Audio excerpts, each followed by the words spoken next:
الرجیم بسم اللہ الرحمن الرحیم۔ گرامی قدر ناظرین، پروگرام بہار شریعت کے ساتھ آپ کا میزبان خورشید عالم حاضر خدمت ہے۔ آپ جانتے ہیں یہ پروگرام آپ کی خدمت میں سوالات اور جوابات کے حوالہ سے پیش کیا جاتا ہے۔ اس میں آپ اپنے سوالات پیش فرماتے ہیں اور ان کے جوابات قرآن و حدیث کی روشنی میں پیش کیے جاتے ہیں۔ پروگرام کا فارمیٹ محترم ناظرین پہلے سے جانتے ہیں۔ نعت شریف سے ہم پروگرام کا آغاز کرتے ہیں اور میرے اس پروگرام میں حسب معمول آج جو عالم اسلام کی نامور شخصیت تشریف فرما ہیں، محترم المقام سید محمد عرفان مشہدی دامت برکاتہم القدسیہ حضرت، میں آپ کو پروگرام میں تشریف لانے پر خوش آمدید کہتا ہوں۔ جزاک اللہ، شکریہ۔ محترم ناظرین، یہ پروگرام کا تسلسل میں آپ سے تھوڑا ایک بات عرض کرتا چلوں کہ آپ کے سوالات آئیں گے انشاءاللہ تعالیٰ، ان کے جوابات پیش کیے جائیں گے، اور اس میں جو خاص بات آپ سے درخواست کے انداز میں عرض کرنا ہے وہ یہ ہے کہ آپ جب بات شروع ہوتی ہے اور جو ہمارے بھائی اور بہنیں کالز پہ ہوتے ہیں وہ بہت جلدی ان کو اس بات میں ہوتی ہے کہ ہماری کال ضرور لے جائے، مگر اس کے ساتھ ہوتا یہ ہے کہ ایک بات بالکل ہی ادھوری رہ جاتی ہے، اور بہت سارے سننے والے اور دیکھنے والے ہمارے بھائی اور بہنیں وہ یہ محسوس کرتے ہیں، کیونکہ جب ایک بات کٹ جاتی ہے تو پھر دوبارہ اس کو جوڑنا اسی تسلسل سے ممکن نہیں رہتا۔ میں امید کروں گا کہ چونکہ کالز کے چارجز اس طرح کے نہیں ہیں جو ناقابل برداشت ہوں، تو اس لیے میری آپ سے گزارش ہوگی کہ آپ تھوڑا سا اس انداز کو دیکھ کے جب آپ سمجھیں کہ ابھی ایک بات اپنے کسی اختتام کی طرف آ گئی ہے تو پھر آپ کی کال انشاءاللہ ہم لیں گے۔ اس پر آپ کو جو تھوڑا صبر کرنا پڑے گا، میں پیشگی اس کے لیے معذرت خواہ ہوں، اور آخر میں تقریباً 30-40 منٹ ہم سوالات نہیں لیں گے، یعنی کالز بند کر دیں گے تاکہ جو سوالات ہمارے پاس آئیں ان کے جوابات پیش کیے جائیں۔ پروگرام کا آغاز آقا صلی اللہ علیہ وسلم کی بارگاہ میں ہدیہ عقیدت سے کیا جاتا ہے۔ ہمارے ساتھ تشریف فرما ہیں محترم المقام مولانا محمد فاروق اشرفی صاحب۔ میں ان سے گزارش کروں گا کہ آقا صلی اللہ علیہ وسلم کی بارگاہ میں ہدیہ عقیدت سے پروگرام کا آغاز فرمائیں۔ اللہم صلی وسلم وبارک علی سیدنا و نبینا و مولانا محمد طب القلوب و دوائیہا وعافیت الابدان و شفائیہا ونور الابصار و ضیائیہا وآلہ و صحبہ دائما ابدا۔ صرف ایک بار، صرف ایک بار دل سے مصطفیٰ کو تو پکار، پیارے مصطفیٰ کو تو پکار، صرف ایک بار، صرف ایک بار۔ تیری خاک نقش پا جبیں سے میں لگاؤں گا، سفینہ حیات کا میں نا خدا بناؤں گا۔ تو جھوم کر درود پر، تو جھوم کر درود پر میں نعت گنگناؤں گا، صرف ایک بار، صرف ایک بار دل سے مصطفیٰ کو تو پکار، پیارے مصطفیٰ کو تو پکار، صرف ایک بار، صرف ایک بار۔ وہ اپنے دامن کرم میں تجھ کو بھی چھپائیں گے، وہ اپنے دامن کرم میں تجھ کو بھی چھپائیں گے۔ شفیع روزگار ہیں تجھے وہ کیا بھلائیں گے، تڑپ کے یا نبی کہو،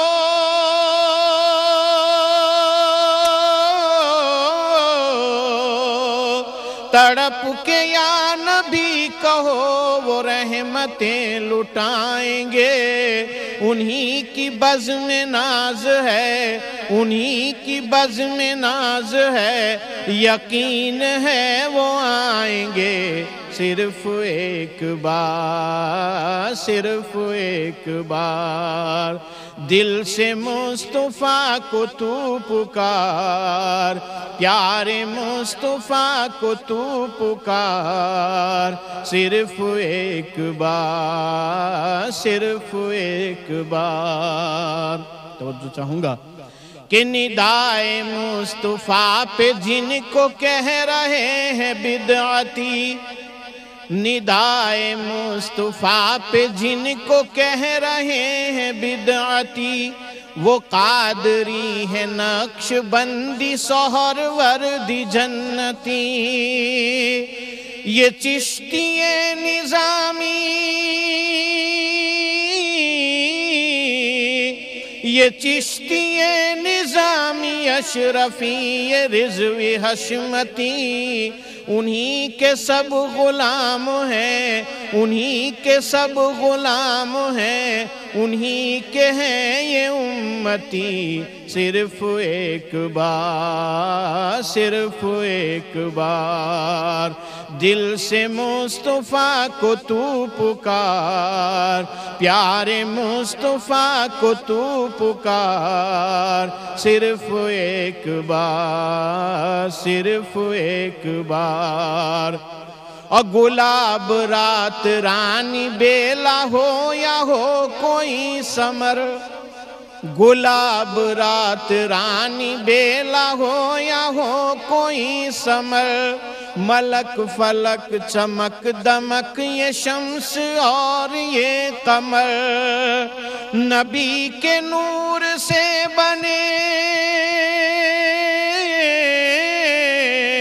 نبی کے نور سے بنے شجر حجر یہ بحر و بر، بشر تو وہ ضرور ہیں مگر ہیں افضل البشر، صرف ایک بار، صرف ایک بار دل سے مصطفیٰ کو تو پکار، پیارے مصطفیٰ کو تو پکار، صرف ایک بار، صرف ایک بار۔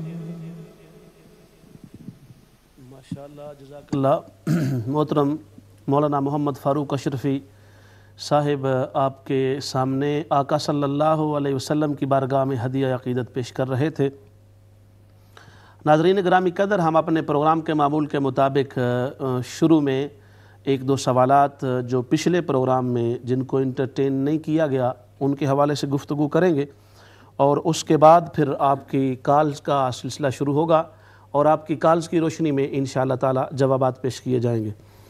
شاہ صاحب، ہمارے پچھلے پروگرام میں ایک دوست نے کال کی اور ان کا سوال تھا کہ زوجہ ہونے کے اعتبار سے، نبی پاک صلی اللہ علیہ وسلم کا حرم ہونے کے اعتبار سے بیویوں کے لیے یہ حکم تھا بطور خاص کہ وہ اپنے گھروں کے اندر رہیں، تو جنگ جمل میں سیدہ عائشہ صدیقہ رضی اللہ تعالی عنہا نے جو جنگ میں حصہ لیا، تو اس کی کیا توجیہ ہے اور کس بنیاد پہ وہ جو حکم تھا اس حکم کے ہوتے ہوئے جنگ میں جانا اور تشریف لے جانا، اس پر آپ ذرا وضاحت فرمائیں۔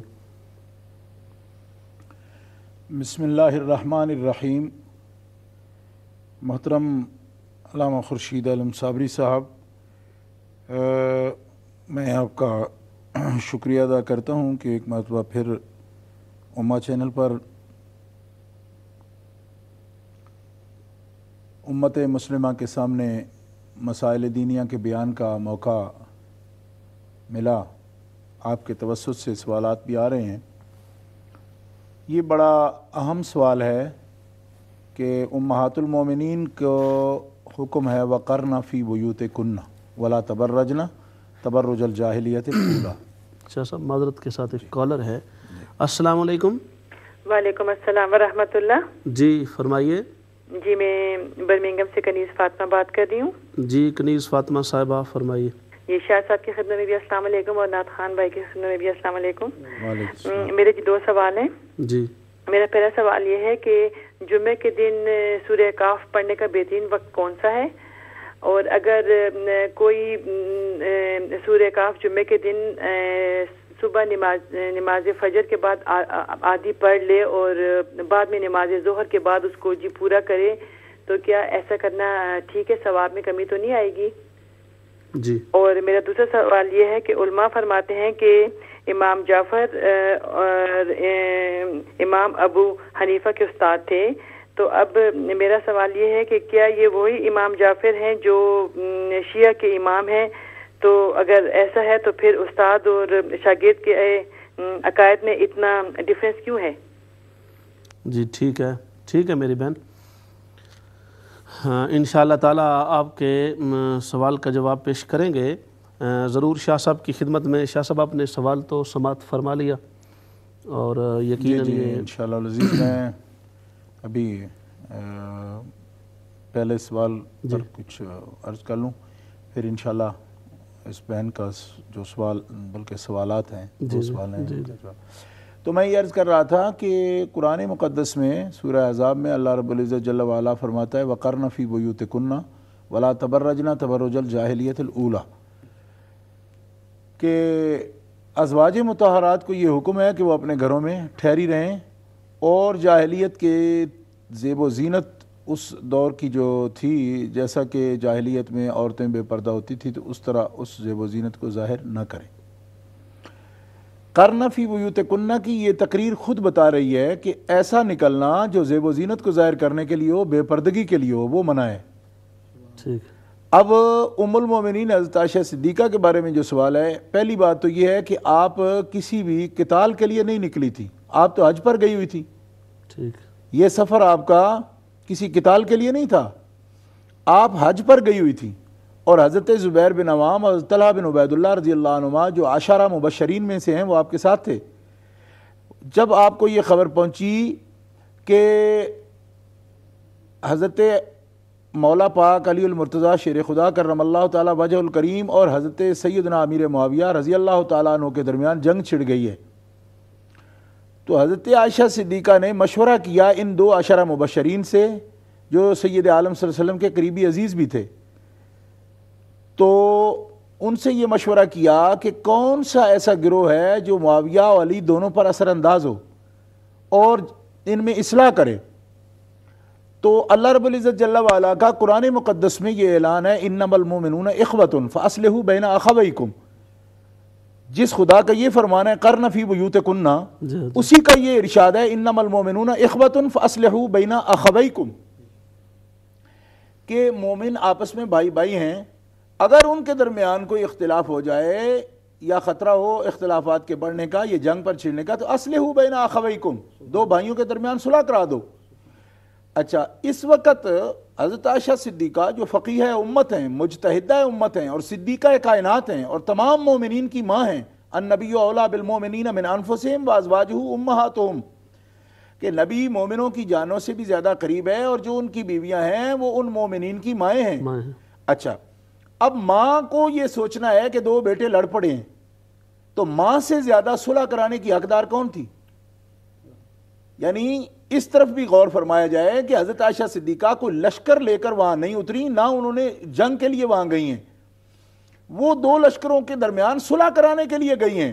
اور ماں کا کام ہے بیٹوں کے درمیان صلح کرانا، اور قرآن کے حکم کے مطابق معاویہ اور حضرت مولا علی شیر خدا دونوں بیٹے ہیں حضرت ام المومنین عائشہ صدیقہ کے.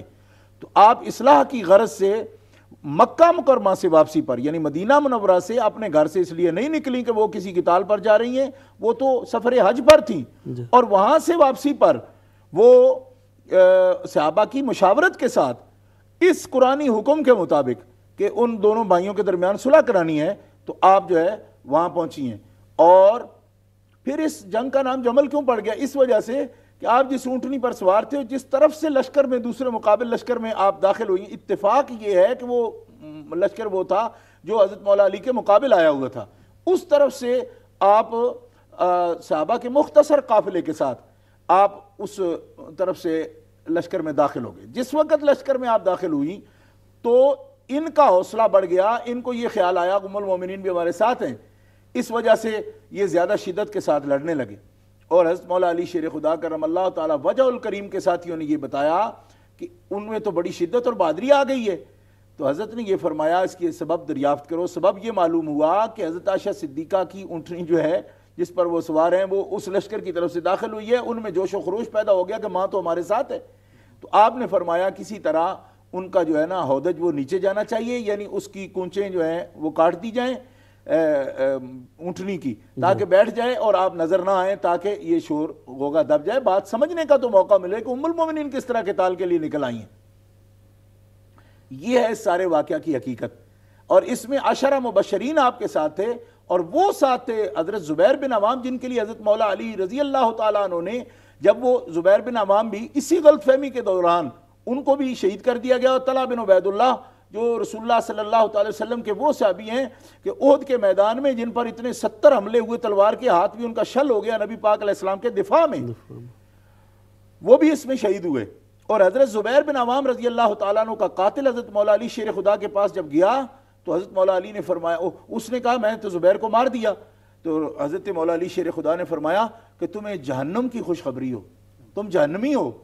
تو اس نے پیٹ لیا, سینہ پیٹ لیا, اور اس نے کہا کہ علی المرتضیٰ ہمیں سمجھ نہیں آتی کہ ہم آپ کے خلاف قتال کریں تو بھی جہنمی ہیں, اور آپ کے ساتھ ہو کر کسی کو مار دیں تو تب بھی جہنمی ہیں. آپ نے فرمایا میں نے تمہیں کب کہا تھا کہ زبیر بن عوام کو مارنا, کیونکہ رسول اللہ صلی اللہ علیہ وسلم سے علی نے خود یہ حدیث سنی ہے کہ رسول اللہ صلی اللہ علیہ وسلم نے فرمایا ہے کہ زبیر کا قاتل جہنمی ہوگا.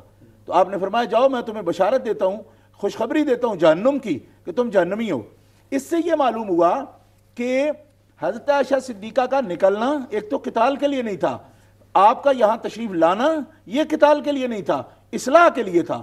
اور ماں کا بچوں پر جتنا حق ہے کسی اور کا یہ مقام ہی کہاں تھا کہ دونوں طرف سے ان کی بات مانی جاتی اور ان کا احترام کیا جاتا. اور یہ تاریخ میں موجود ہے کہ حضرت مولا کائنات نے بھی آپ کا احترام کیا, اور باقاعدہ جا کر آپ سے اس سلسلہ میں جو آپ کی اونٹنی پر عملہ کرنا پڑا اور ان کو اونٹنی سے یعنی کہ نیچے عہدت جو ہے اس کو لانا پڑا, اس پر باقاعدہ حضرت مولا علی شیر خدا نے ان کے سامنے جا کر تسلی کے الفاظ ارشاد فرمائے ہیں کہ آپ ہمارے بارے میں یہ نہ سوچیں, آپ ماں ہیں, دنیا میں بھی آخرت میں بھی ماں ہیں. اور مجھے اس پر تعجب ہے کہ آپ ہمیں بلا لیتی, ہم آپ کی بات کو مانتے سنتے. تو انہوں نے کہا اس کا موقع ہی کب ملا, جب میں مکہ سے واپس آ رہی تو میں نے یہ خبر سنی ہے, اس لیے میں تو تمہارے درمیان اصلاح کی غرض سے آئی. جزاک اللہ. ہمارے ساتھ کالر ہیں, السلام علیکم. وعلیکم السلام ورحمۃ اللہ. جی عبداللہ صاحب فرمائیے. جی میں ایک سوال ہے کہ کچھ لوگ یہ کہتے ہیں کہ جو کچھ کتابیں لکھی گئی ہیں یزید کی حمایت میں, جی جیسے محمد دین بٹ کی کتاب ہے یزید کی حمایت میں, اور جنہوں نے دستخط ان پہ کیے ہیں, اور مولانا مودودی صاحب کی بھی ایک کتاب ہے اس سلسلے میں, تو کیا وہ لوگ اہل سنت میں ہی شمار ہوتے ہیں؟ کیونکہ یہ ہم الزام لگایا جاتا ہے کہ یہ کتابیں اہل سنت کی ہیں. تو میں یہ پوچھنا چاہتا ہوں کہ کیا یہ اہل سنت کی ہی کتابیں ہیں, اور کیا یہ لوگ جنہوں نے اس پہ دستخط کیے ہیں کیا وہ اہل سنت ہیں؟ اور دوسرا سوال یہ ہے کہ جو لوگ اس طرح کے عقائد پھیلاتے ہیں ان کے لیے کیا حکم ہے شریعت میں اہل سنت کے یہاں؟ جزاک اللہ. السلام علیکم. جی جزاکم اللہ, جزاکم اللہ. انشاءاللہ آپ کے سوال کا ضرور جواب پیش کریں گے. عبداللہ صاحب آپ نے بریڈ فورڈ سے ہمیں جوائن کیا. شاہ صاحب اگلا ہمارا سوال تھا کنیز فاطمہ بہن کا برمنگھم سے. آپ نے بھی سماعت فرمایا کہ پہلا سوال ان کا یہ ہے کہ جمعہ کے دن سورہ کاف پڑھنے کا بہترین وقت کون سا ہے؟ جیسا کہ ہماری بہن نے خود اس بارے میں نشاندہی کی ہے, سورہ کہف کی تلاوت جمعہ کے دن بہت ہی باعث برکت ہے. یہ علامہ منظری نے اس کو نقل فرمایا ہے الترغیب والترہیب میں. اور فجر کا وقت جو ہے تلاوت قرآن کے لیے افضل ہے, اور سورہ کہف سارا دن جمعہ شریف کا تلاوت کی جا سکتی ہے اور اس کا بہت زیادہ اجر و ثواب ہے. کیونکہ جمعہ کا دن خود مقدس دن ہے, سید الایام ہے, سرکار نے فرمایا دنوں کا سردار ہے. اور جمعہ شریف کے اندر جتنے بھی اذکار ہیں مسنون, ان میں درود شریف کی کثرت کے ساتھ سرکار نے حکم فرمایا ہے کہ یہ میری انہو یوم مشہود, یہ میری کچہری کا دن ہے, ملائکہ تمہارے اعمال لے کر میرے پاس آتے ہیں. تو کیا یہ اچھا ہو اکثر الصلاۃ علیہ یوم الجمعہ, کہ تم جمعہ کے دن کثرت کے ساتھ مجھ پہ درود پڑھو, کیونکہ انہو یوم مشہود, یہ میری کچہری کا دن ہے, حاضری کا دن ہے, ملائکہ تمہارے اعمال لے کر میرے پاس آتے ہیں. تو میں اپنی بہن سے یہ عرض کروں گا کہ جمعہ کے اوقات کے قریب قریب جو ہے, یعنی وقت جمعہ صلاۃ جمعہ کا جو ہے وہ اس کے قریب قریب اگر درود شریف کی کثرت کریں تو وہ زیادہ بہتر ہے. اور یہ احادیث جو درود شریف کی کثرت کی ہیں یہ مقام کے لحاظ سے ان احادیث سے بڑی ہیں. اذکار میں جس اوراد وظائف میں جس کا ذکر کیا گیا ہے, تو اگر وقت جمعہ کے قریب یعنی صلاۃ جمعہ کے قریب جو وقت ہے اس میں درود شریف کی کثرت رکھیں، یہی اولیاء کاملین کا طریقہ تھا. اور سورہ کہف کو فجر کے وقت میں اگر وہ بعد صلاۃ الفجر وہ ادا کریں تو قرات کریں، تلاوت کریں تو ان کے لیے بہتر ہے.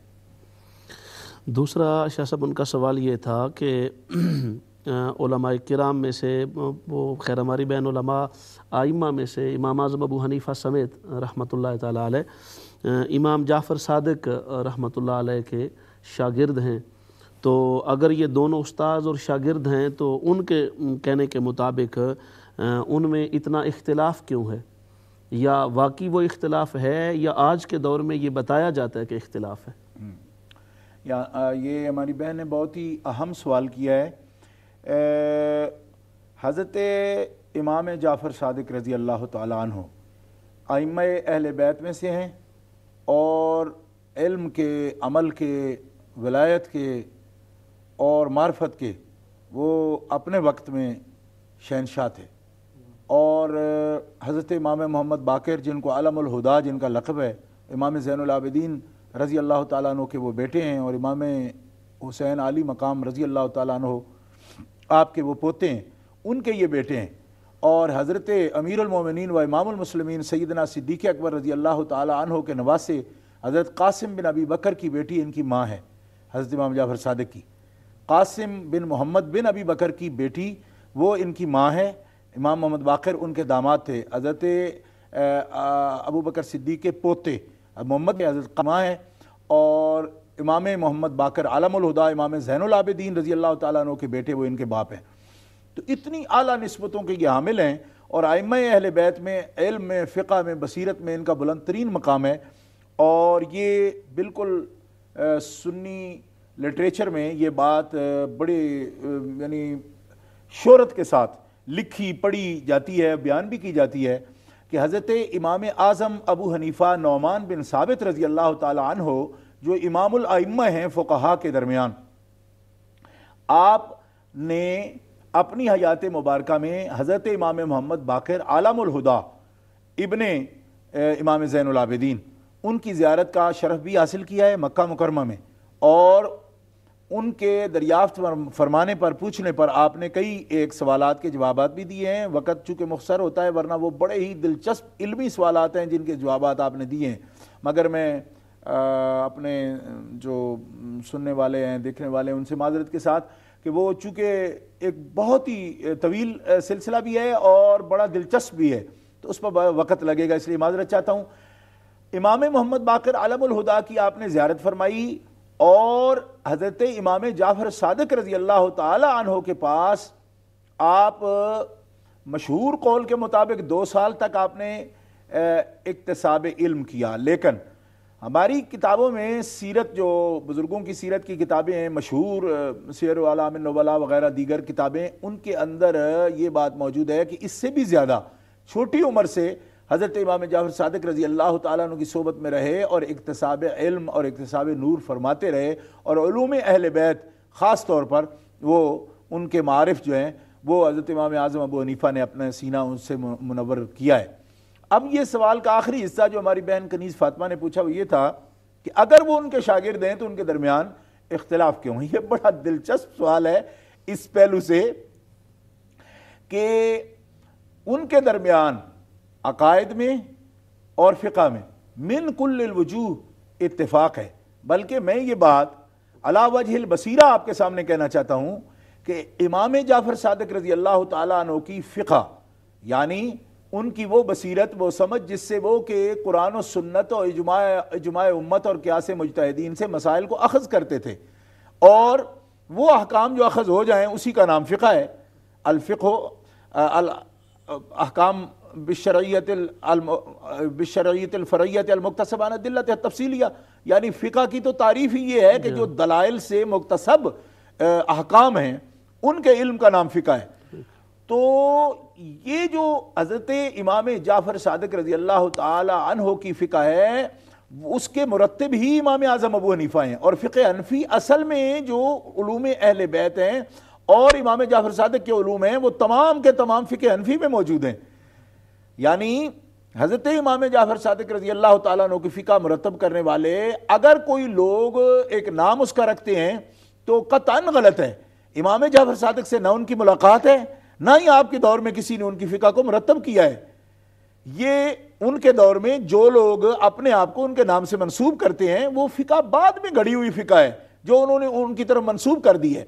امام اعظم ابو حنیفہ نے براہ راست آپ سے اکتساب کیا اور اکتساب کرنے کے بعد چونکہ آپ کے کئی ہزار اساتذہ تھے ان تمام علوم و معارف اہل بیت کو بھی آپ نے اکتساب کیا اور اس کا اپنا سینہ روشن کرنے کے بعد پھر آپ نے اس کو جب مرتب کیا تو 9,35,000 جزیات ہیں فقہ حنفی کے جن کی ترتیب حضرت امام اعظم ابو حنیفہ نے فرمائی ہے باقاعدہ ایک آئین اور ایک دستور کی شکل میں کہ جس پر وہ قابل عمل ہے اس پر عمل ہو سکتا ہے. اچھا حضرت امام اعظم ابو حنیفہ کی جو فقہ ہے اس پر بھی غور فرمایا جائے کہ اصل میں یہ کسی ایک بندے کا کام تو نہیں ہو سکتا اتنا بڑا کام کہ وہ اخذ بھی کرے استنباط بھی کرے استخراج مسائل بھی کرے پھر اس کی ترتیب بھی کرے پھر اس کو لکھے بھی یہ تمام. تو حضرت شاگرد تھے امام جعفر صادق کے اور آپ کا جو طریقہ استدلال تھا حضرت امام اعظم ابو حنیفہ نے اپنایا اور اسی نہج پر آپ نے فقہ کو بیان کیا. اور امام اعظم کی جو فقہ ہے وہ بھی آپ نے فقط خود مرتب نہیں فرما دی بلکہ امام قاضی ابو یوسف رحمۃ اللہ تعالیٰ علیہ نے اور امام محمد بن حسن شیبانی رحمۃ اللہ علیہ نے اور امام ظفر رحمۃ اللہ علیہ نے اور حضرت عبداللہ ابن مبارک رحمۃ اللہ علیہ نے ان فقہاء نے فقہ حنفی کو بھی ترتیب دیا ہے. لہٰذا اختصار سے میں اپنی بہن کنیز فاطمہ کو اور تمام سامعین کو ان کے سوال کی نسبت سے یہ عرض کرنا چاہتا ہوں کہ فقہ حنفی ہی اصل میں فقہ اہل بیت ہے اور اس میں باقاعدہ طور پر اقوال ہیں ائمہ اہل بیت کے جن سے باقاعدہ استخراج مسائل کرتے ہیں حضرت امام اعظم ابو حنیفہ. اور جن لوگوں نے یہ کوئی بات چھیڑی ہے کہ ان کے درمیان اختلاف ہے میں یہی کہوں گا یہ ہوائی کسی دشمن نے اڑائی ہوگی ان کے درمیان کوئی اختلاف. جی یاسر صاحب مانچسٹر سے السلام علیکم. یاسر صاحب. وعلیکم السلام. حضرت کیسے ہیں آپ؟ ٹھیک ٹھاک ہیں جی الحمد. جی یاسر بھائی کیا سوال ہے؟ پوچھنا یہ تھا کہ چونکہ ایک اسلامی دن ہے وہ شام کے نماز کے بعد شروع ہو جاتا ہے تو جس طرح ابھی آپ فرما رہے تھے کہ کوئی بھی سورۃ کہف ہے وہ جمعہ کے دن پڑھنی چاہیے تو کیا جو جمعے کا دن ہے وہ صبح سے لے کر مغرب کی نماز تک ہوتا ہے کہ مغرب کی نماز کے بعد بھی ہوتا ہے؟ مطلب کہ اسلامی مہینے جو دن ہے وہ تو چونکہ شام کو شروع ہو جاتا ہے اگلا دن. جی بارے میں اگر آپ بتا دیں پلیز. جی ٹھیک ہے بہت شکریہ. السلام علیکم. یہ چونکہ ریلیٹڈ ہے اس سے ابھی کرتے ہیں جی ایک جملے جواب. جی ٹھیک ہے ٹھیک ہے. بھائی صاحب نے جو سوال کیا یہ چونکہ پہلے ہم سورہ کہف کے پڑھنے کے سلسلے میں دن کے بارے میں بتا رہے تھے تو انہوں نے پوچھا اسلامی دن چونکہ شام کو شروع ہو جاتا ہے تو جمعے کی جو رات ہے وہ جمعرات ہی ہے یعنی وہ دن سے پہلے آتی ہے. اس لیے جو فرما رہے ہیں کہ کیا رات کو بھی پڑھ سکتے ہیں تو ہفتے کی رات کو نہیں جمعے کے دن کی جو رات ہے وہ چونکہ چاند ہو جانے سے رات شامل ہو جاتی ہے اس ماہ میں اس لحاظ سے جمعے کی جو رات ہے اس کو فضیلت اسی لیے حاصل ہے کہ وہ جمعے کی رات ہے. اس لیے یہ اگر شام سے یعنی پہلی شام سے دن سے پہلے جو شام آئی ہے اس شام سے لے کر اگلی شام تک اس کو جمعہ ہی سمجھا جاتا ہے اور لیل جو ہے وہ یوم کے حکم میں ہی ہے. اس لیے اس میں بھی اگر اذکار اوراد ہوں گے تو جمعے والے ہی فضائل حاصل ہو جائیں گے. یعنی یہ میرا خیال ہے اس پہ تھوڑی سی بس بات واضح ہو جائے کہ میرے خیال میں جو تھرسڈے اور فرائیڈے کی درمیانی رات ہے وہ فرائیڈے کی رات ہے کیونکہ دن جمعہ سے وہ پہلے آتی ہے. جی جی. مطلب ایک یہ ہوتا ہے کہ دن گزرے تو اگلی رات جی جی وہ اس سے نیکسٹ ڈے جو ہے اس کی نائٹ سمجھی جائے گی. جی جی ٹھیک. تو یہ وضاحت ہو گئی یاسر صاحب کے لیے اور صاف ظاہر سارے محترم ناظرین و ناظرات کے لیے کہ جمعے کا جو دن ہے وہ تھرسڈے کی جو رات ہے وہاں سے شروع ہو جاتا ہے یعنی تھرسڈے کی مغرب کی نماز کے بعد سے لے کے جب سورج غروب ہو گیا تو وہ رات that's night is night of Friday. So Thursday night is included in the day of Friday and when on Friday evening prayer is performed after Asr when sun sets. مغرب after Asr نہیں یعنی عصر کے بعد جب نماز ادا ہو گئی اور پھر مغرب جب ہو گئی تو وہ مغرب پھر ہفتے کی شروع ہو گئی جمعے والے دن جب مغرب ہوئی ہے. ہاں یہ صحیح جی. جمعہ کے دن جو مغرب پڑی گئی ہے اس کے بعد وہ رات ہفتہ کی شروع ہو گئی ہے تو گویا فرائیڈے جو تھرسڈے کی مغرب ہوئی ہے اس کے بعد فرائیڈے شروع ہوا ہے. فرائیڈے کے حکم میں ہے وہی رات جو جس کو ہم جمعرات کہتے ہیں. جی اور عربی میں اس کو اگر سمجھنا چاہیں یوم الخمیس ہے جمعرات اور یوم الجمعہ ہے جمعہ کا دن اور یوم سبت ہوتا ہے ہفتے والا دن. تو یوم الخمیس کی مغرب کے بعد بعد صلاۃ المغرب من یوم الخمیس ابتداء لوقت یوم الجمعہ. تو اس اعتبار سے میں نے ذرا تھوڑا عربی میں بھی عرض اس لیے کر دیا کہ یہ جو جمعرات اور جمعرات کو دونوں راتوں سے کنفیوژن پیدا ہو رہی تھی تو تاکہ لکہ نفہم ہذہ المسئلہ جیدا. ماشاءاللہ. جی تو ہمارے اگلے کالر تھے. جمعرات کے دن کی جو رات ہے وہ تو بدھ کے بعد جو آتی ہے وہ ہوتی ہے. جی جی جی یعنی جمعرات کے دن کی جو رات ہے یوم الخمیس کی جو رات ہے وہ تو یوم الاربعاء کے بعد جو آتی ہے وہ ہوتی ہے. ٹھیک ہے بالکل صحیح. اس کی کافی وضاحت ہوگی. جزاک اللہ.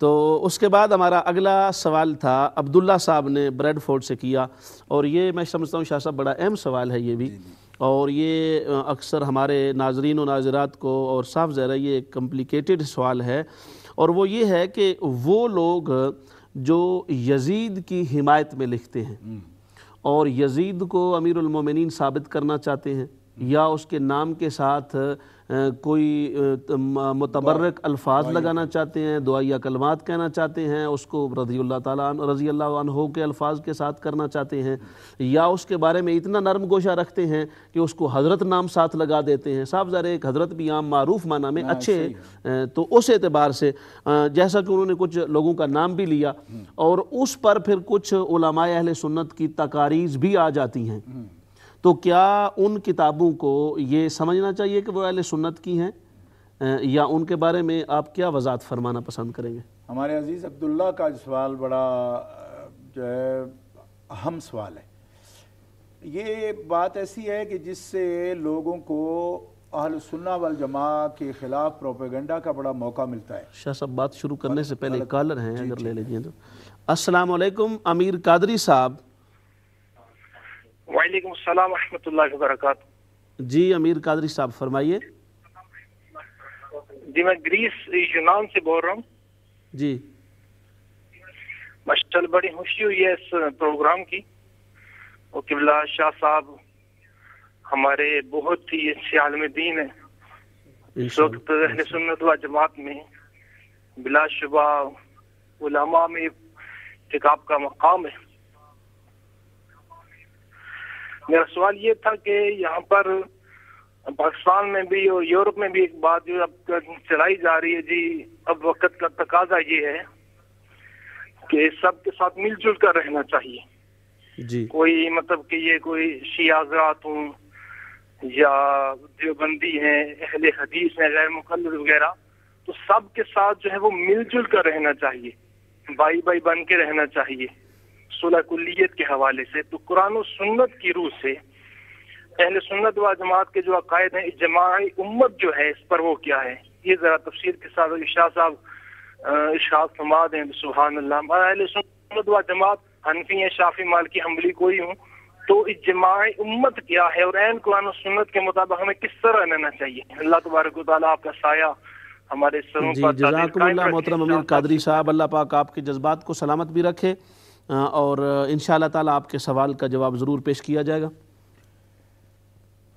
میں عرض کر رہا تھا کہ عزیزم عبداللہ نے جو پوچھا جی کہ میں یہ سمجھتا ہوں کہ اہل السنہ والجماعہ جو ہیں ان کے خلاف ایسی بات کو منکرین جو ہیں یا مخالفین وہ ایک غلط پروپیگنڈا کے طور پر اچھالتے ہیں اور ہمارے لوگ جو سنی اہل سنہ والجماعہ کے اس ابہام میں رہ جاتے ہیں کہ کن لوگوں پر اس کا اطلاق ہوتا ہے اس کی وجہ سے کئی دفعہ لوگوں کو اشتباہ بھی ہو جاتا ہے. لہذا یہ سوال جو انہوں نے کیا ہے بڑا اہم سوال ہے. پہلی بات تو میں یہ عرض کر دوں کہ اہل سنہ والجماعہ کا اجماع ہے اس بات میں کہ یزید فاسق و فاجر تھا. اہل سنہ والجماعہ کی سب کتابوں میں موجود ہے یزید کی عدالت کا کوئی قائل نہیں ہے. اس کے مومن یا صالح ہونے کا کوئی قائل نہیں. مومن ہونے سے بھی سکوت کیا ہے لوگوں نے. سکوت کا مطلب یہ نہیں ہے کہ صرف اس کے کافر ہونے سے سکوت کیا ہے، اس کو مومن کہنے سے بھی سکوت کیا ہے، دونوں طرف سے سکوت ہے. یعنی وہ اس قابل نہیں تھا کہ اس کو کوئی شخص کھلے دل سے مومن مسلم یا متقی کوئی بات کہنے کے لیے تیار ہوتا. علماء اہل سنہ و جماعہ اکابر اسلاف میں کوئی ایک بھی، چونکہ بہار شریعت پروگرام ہے، بہار شریعت کے اندر بہار شریعت والوں نے بھی یہ لکھا ہے، صدر الشریعہ بدر الطریقہ امام اہل سنت علامہ حکیم امجد علی اعظمی رحمۃ اللہ تعالی علیہ کی تحقیق بھی یہی ہے کہ وہ فاسق و فاجر تھا، اور فاسق بھی معلن تھا، اعلانیہ فاسق تھا. اس لیے نبی کریم صلی اللہ تعالی علیہ وسلم کے احکام کے مطابق فاسق کی جو تعظیم ہے وہ جائز نہیں ہے، حرام ہے. تو اسی اصول کی روشنی میں اہل السنہ والجماعہ نے نہ اسے کبھی احترام دیا کہ حضرت کہیں اس کو، نہ اس کے لیے کبھی دعائیہ کلمات کی ذکر کیے، بلکہ علماء اہل سنت میں سے اجلہ علماء حضرت امام احمد ابن حنبل اور اس کیلیبر کی جو شخصیات ہیں انہوں نے اس پر یعنی تبرہ کا، لعنت کا بھی جواز کا قول کیا ہے. اگرچہ میں نے پہلے پروگراموں میں یہ کہا تھا کہ ہمارے یہاں تبرہ جو ہے وہ رکن دین نہیں ہے، دل میں اس سے نفرت ہو اور کوئی لعنت کے لیے محفل سے جانا. یہ بڑی اہم بات ہے، اس پہ تھوڑی سا ٹائم لگنا چاہیے کلیریفیکیشن کے لیے. ہمارے ساتھ اٹلی سے شمریز جلالی صاحب تشریف فرمائیں. السلام علیکم شمریز جلالی صاحب. وعلیکم السلام ورحمۃ اللہ وبرکاتہ. صابری صاحب کیا حال ہے؟ جی الحمدللہ. شاہ صاحب میری طرف سے آپ کو سلام. وعلیکم السلام ورحمۃ اللہ. تو میرے 2 کوشچنز ہیں آپ سے.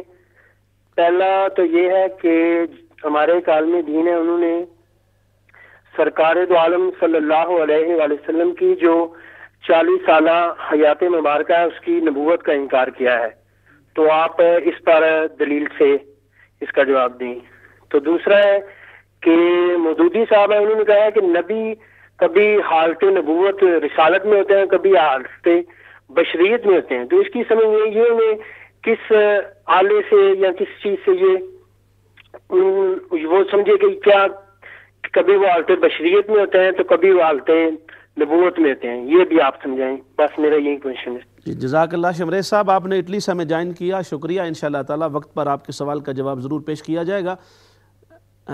ابھی محترم ناظرین ہمارے پاس بریک کا وقت ہوا چاہتا ہے، اور بریک کے بعد دوبارہ میں شاہ صاحب سے عرض کروں گا کہ جو بات کا ہمارا حصہ رہ گیا ہے اسی پر ہم انشاءاللہ تعالی یہ عبداللہ صاحب کے جواب سے ہی بات کو شروع کریں گے.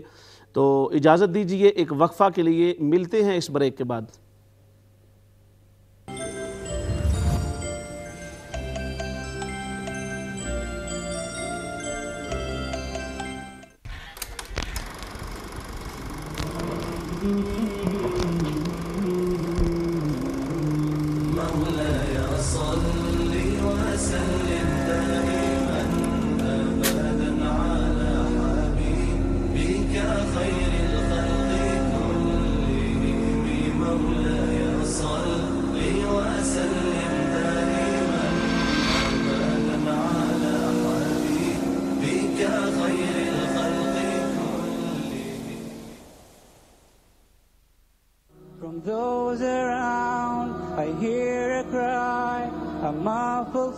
What made you accept Islam as your religion?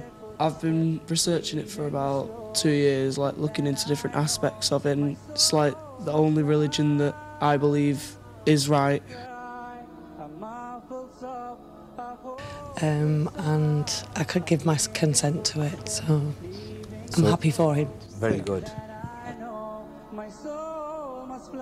آج اس نوجوان نے محبت رسول اور عشق رسول کی خوبصورت شمع اپنے سینے میں روشن کرنے کے لیے آج اپنے آپ کو پیش کر دیا ہے. Muslim is he who has submitted himself, submitted his desires himself to the will and obedience of Allah subhanahu wa ta'ala. It is your own free will and desire that you take Islam as your way of life and your religion. Yeah. MashaAllah.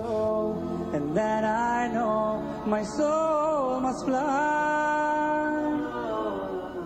I hear a cry. Don't miss New Muslim's testimony to Islam on Sunday at 9:30 p.m. exclusively on Ummah channel. And then I know my soul must fly. The truth behind Karbala. What really happened? What's the truth? Karbala, the site of the single biggest tragedy in all Islamic history. Great Islamic scholars will take you on a journey exploring the history and the facts. Exclusively available from Ummah Channel. And the Prophet ﷺ also said that you're not allowed to mourn or grieve for more than 3 days. Allah subhanahu wa ta'ala says in the Quran, La tabdila fi khalqillah. You can't do any harm on your body, and this is haram. جب اس کے دربار میں امام حسین رضی اللہ تعالیٰ عنہ کا سر اقدس پہنچا اور اس نے خوشی سے کہا کہ آج ہم نے بدر کے مقتولوں کا بدلہ لے لیا کہ حسنین کی محبت کے اس پل سے گزر کر آپ جنت میں جا سکتے ہیں. یعنی حسنین کی محبت ہی در حقیقت حضور کی محبت, اللہ اور حضور کی محبت ہی در حقیقت اللہ کی محبت. یہ حکومت کی جنگ نہیں ہے. اگر حکومت کی جنگ ہوتی تو میرا بیس تو مدینہ ہے. کھڑا ہو جا, دفع ہو جا, تیرے قدم زمین پر نہ لگے کہ تو نے اس بات کو تسلیم نہیں کیا کہ مولا کائنات جو ہے وہ مسئلہ بتانے میں سب سے بہتر ہے. اب یہ کہنے والے کون ہیں؟ حضرت امیر معاویہ. سب سے بڑا سوالیہ نشان یہ ہے کہ حضرت مولا کائنات کی ایک روایت بیان کر دو کہ میری بیوی کے ساتھ یہ بدتمیزی ہوئی ہے. نے فرمایا فاطمہ جس وقت میرا وصال ہو جائے تو اپنا چہرہ نہ پیٹنا اور کسی نوحہ کرنے والی کو میرے گھر میں داخل بھی نہ ہونے دینا. تو ہم آپ کے کوفی مرید نہیں ہیں, ہم مدینے والے مرید ہیں. کہ آج جو بڑی بڑی باتیں بنانے والے ہیں وہ ذرا اپنے دامن میں اور اپنے گریبانوں میں جھانک کر دیکھیں جناب امام کو کوفے کی طرف لانے والے کون لوگ تھے. The Truth Behind Karbala, a 10-part series now available on DVD for only $19.99, with all profits going to charity.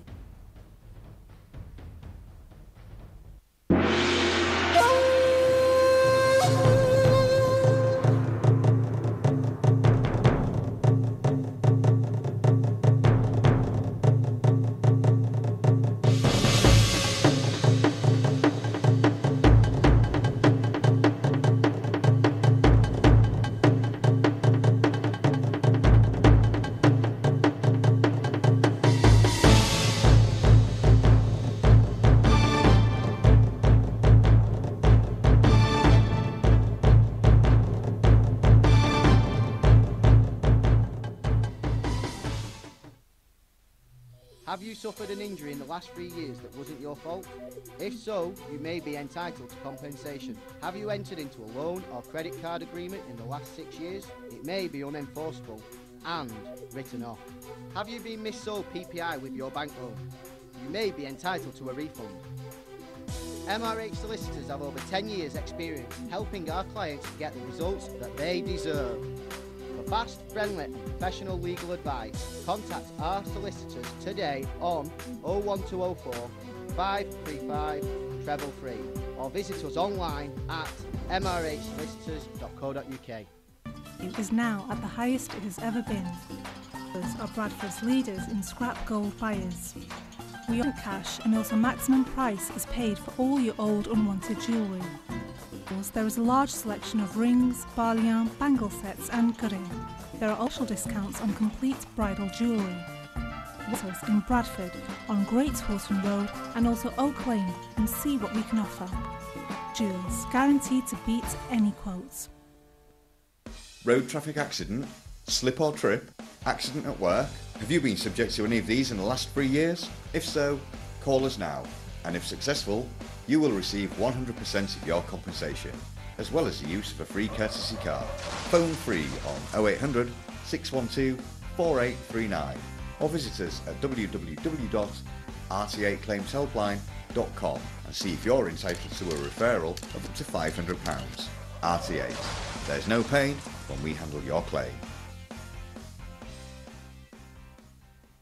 Have you worked in a noisy environment, like a factory, foundry or car plant?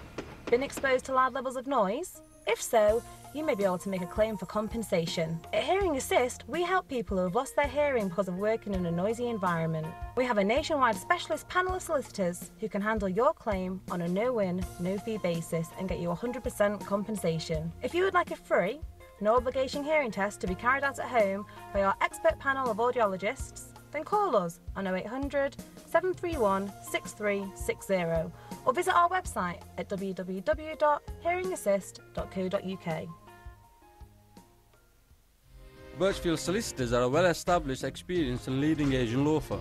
We offer experience and expertise in all aspects of UK immigration and nationality law, and also deal with residential, commercial and Islamic mortgages. We have a renowned reputation for dealing with personal injury matters and have recovered in excess of £100 million in compensation for our clients. Call us on 0161 835 9865 or 01782 216 888 for further information, or visit our website on www.birchfields.co.uk. The contents of this program may not necessarily represent the views of Ummah Channel.